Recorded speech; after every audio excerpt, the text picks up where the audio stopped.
this January 1st, if your loan amount is 726,201 or above, you're in the jumbo loan amount. And jumbo loans are far less impacted by the Fed, the market. They're more stable, and usually in a higher rate environment like we're in now, jumbo tends to have a better rate, and that's absolutely the case right now. Okay, so if you're buying a more expensive home, Yep. you might be plugging into your online computer like what your interest rate would be, and it's probably wrong because it's probably plugging in a conventional rate. So this is a time where it would be more appropriate to contact you to find out what would the rate be on a jumbo loan amount. If you're in that scenario, contact me. If you're plugging that in online, there's going to be some fine print. If something looks too good to be true, it probably is. But to your point, yeah, because one of the things we can look at, depending on the price of the house, like a lot of people go in, they have a set down payment in mind. They kind of think they know how they want to do things.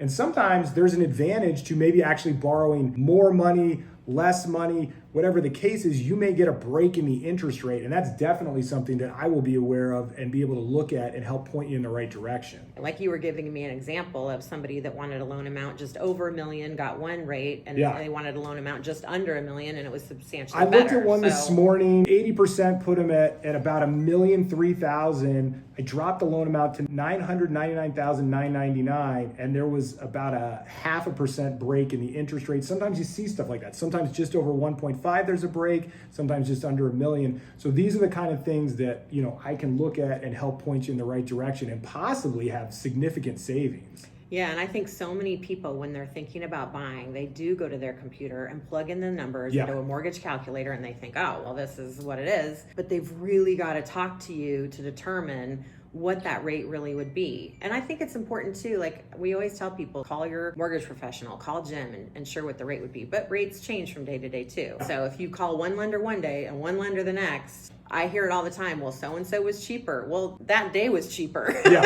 Yeah, it's a very apples to apples thing in my mind. It's important, right? And most people talk about rate and they ask about rate and they Google the rate. Fees are relevant, right? Like a lot of times the fees will be buried in these online ads. They're hooks, right? And so you got to be aware of what the rate is as well as the cost. Because if someone's quoting you a cost of $10,000 less, you're not going apples to apples on what you think you're getting into. Right. So the good news is that interest rates on jumbo loans are typically cheaper. Right now, for sure. But most importantly, call your mortgage professional, call Jim, to really find out what that whole scenario looks like. Don't rely on those online apps. Yeah, be careful out there. We can all get a lot of information from a lot of different places this day and age, but there's no pressure when you call. We just want to give people proper information and help them make the right decision. Yeah, get educated.